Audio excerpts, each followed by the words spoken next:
yung aming pinapagawang bahay ni Mama. So ito po yung ating balcony, terrace kung tawagin. Ito yung ating CR. Check ko nga yung CR. Ito yung CR.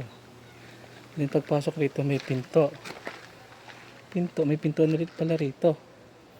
Then yun, so ito na yung ating napagawang bahay ni Mama. So meron ditong kwarto. So yung kwarto ito, dalawang bintana. Tapos dito meron din sa pang kwarto. So guest room daw ang tawagin o tambakan ng mga gamit. Dito kay Jopay, Cherry. Malaki rin eh. Tingnan mo. Malaki rin yan, Joprox. Tapos dito may pintuan. Ito yung front.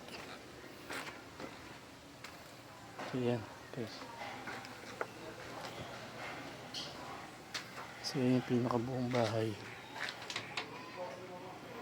Malaki rin bahay, kwarto ni Joprox oh. Puno pa. Kailangan na lang ito bubong. Kailangan bubong. Malaki rin eh.